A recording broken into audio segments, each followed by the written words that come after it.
Okay, so talking from doubles, doubles was absolutely amazing to watch. Like, I forgot how just great DVD is.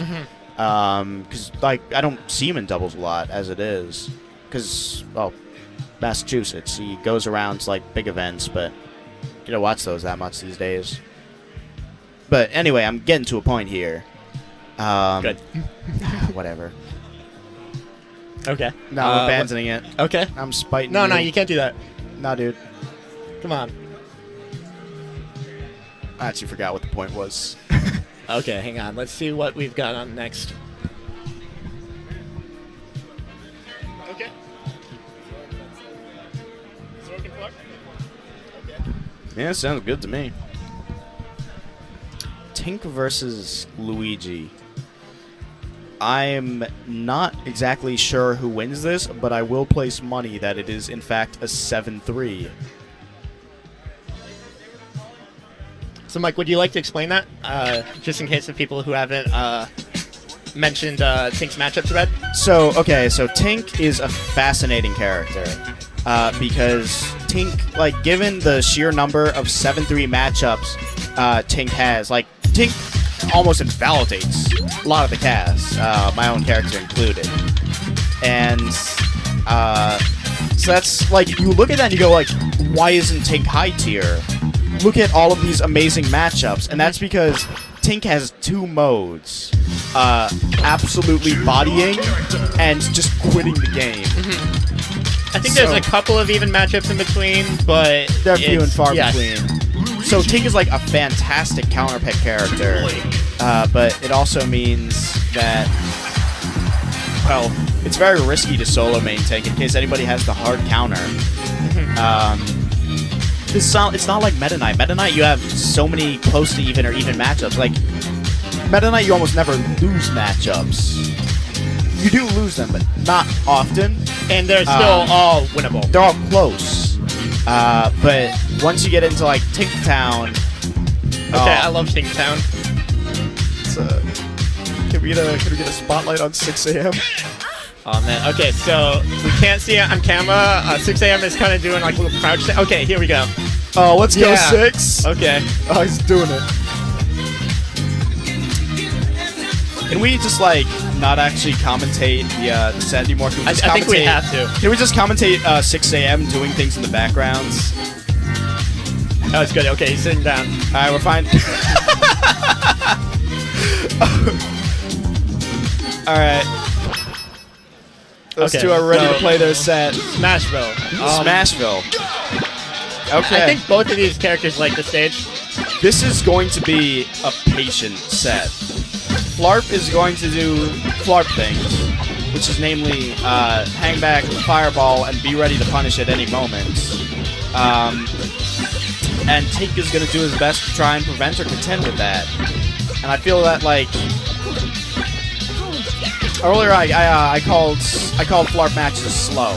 They're very interesting. Like, if you actually watch them live, they're not all slow. Actually, a lot of them are pretty quick. But there are some matchups where you really have to settle in for the long haul. And so Zork been playing for a while. Generally considered maybe the second best Tink. There's kind of run-ups with maybe Kunai, and Steakhouse is in the mix somewhere. Yeah, and I'm sure there's others out there. I mean, Lunchable's retired too, but he can go Rest in peace, Lunchables. So all that's going on, but I don't actually know how much experience Zork has with this kind of hard patience. This special brand of slow that Flip is capable of pulling out. It's like, look at that slow walk off like platform. It's tilting. Okay, so I have to think that Zork plays 6 a.m. There's a couple of New York Luigis that play that similar style, so he's got to have experience in this matchup, and he's playing it well. Oh wow, he can push the bomb with the boomerang. Yeah, item play is crazy, right? Oh wow. Okay, so that was so incredibly smart. Flarp tried to blow up the bomb before he could recover, but it didn't quite work. But it was a really good idea.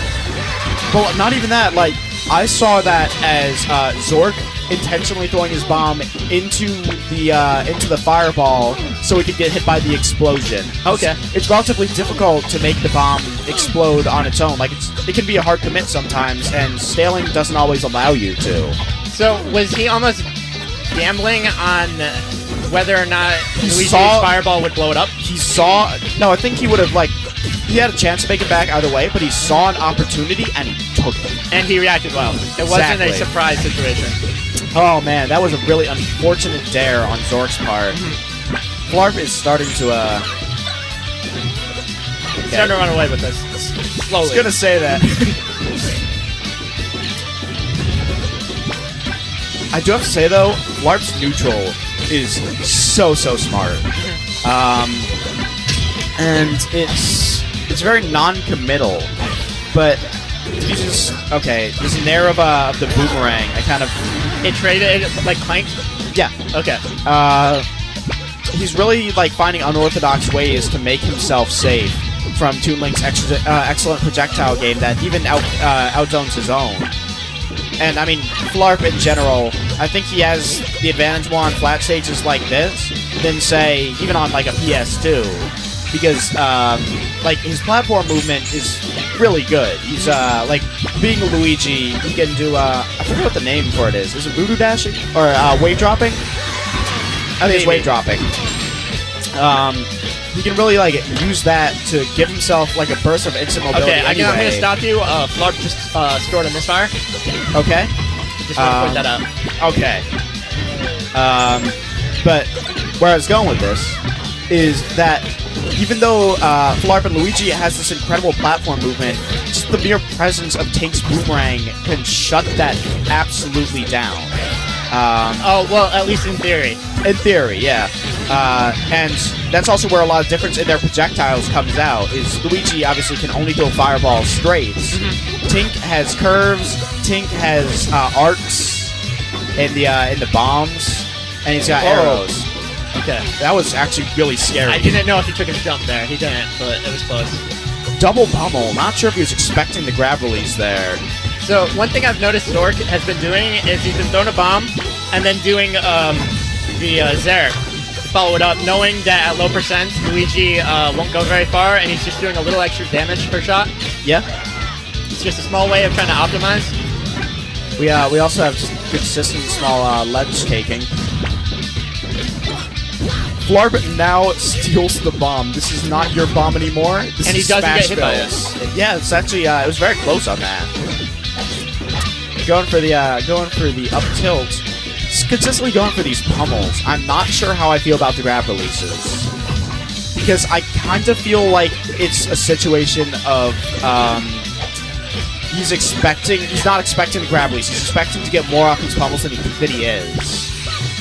But again, I could be off the mark here. I am somewhat familiar with Flarp's history, but I'm not familiar with what goes on inside Flarp's head right now. He's making kick him into the fireball. He's making some interesting choices that I really wish he could be here to explain to us. Okay, this match is it's turned into some weird meta.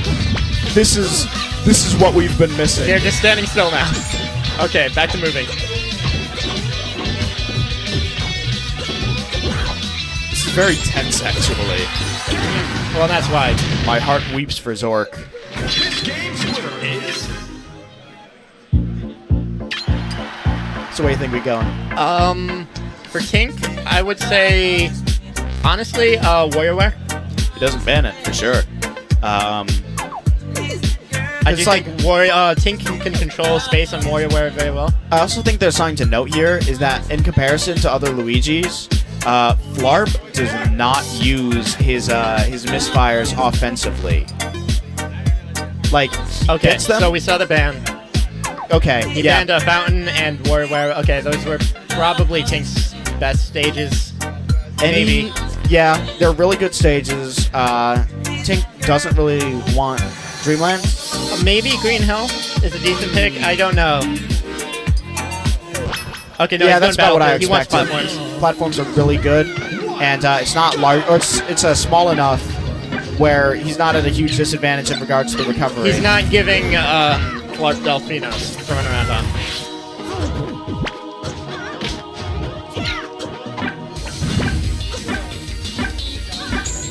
Oh, yeah. Oh, man, almost got hit by his own, hoisted on his own petard. Okay. Would you care to explain that? Hit with his own bomb. Oh, okay. I got Yeah. it.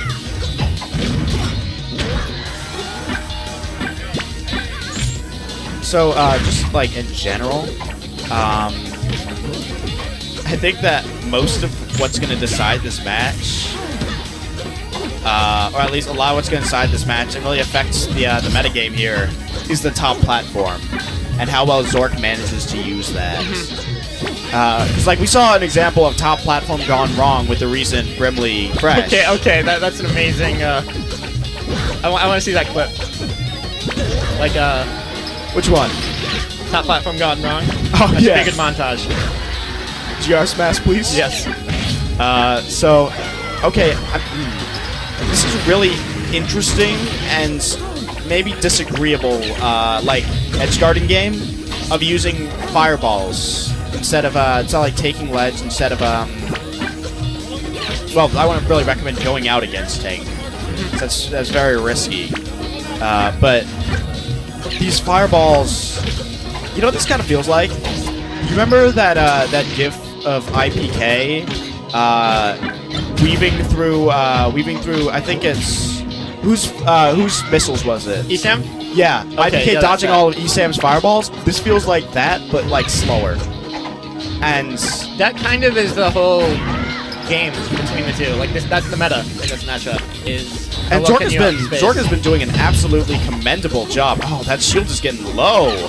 An absolutely commendable job, like weaving through all of Flarp's fireballs, and I feel that he's really making a lot of good use of these platforms. The curve on that boomerang to detonate the bomb. That was pixel perfect spacing. Zork is crazy. Yeah. Like that was for like 3%. It was the coolest 3% you could get.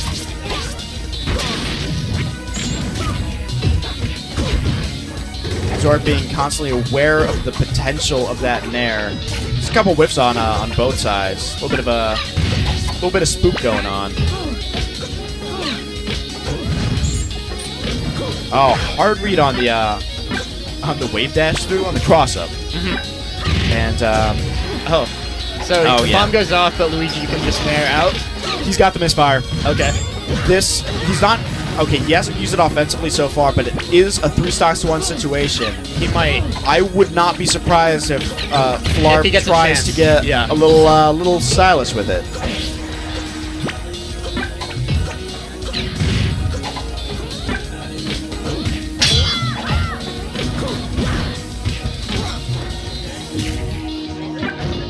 Oh, yep, okay. Okay. All right, yep. That was a good set. Amazing spacing. Flarp By both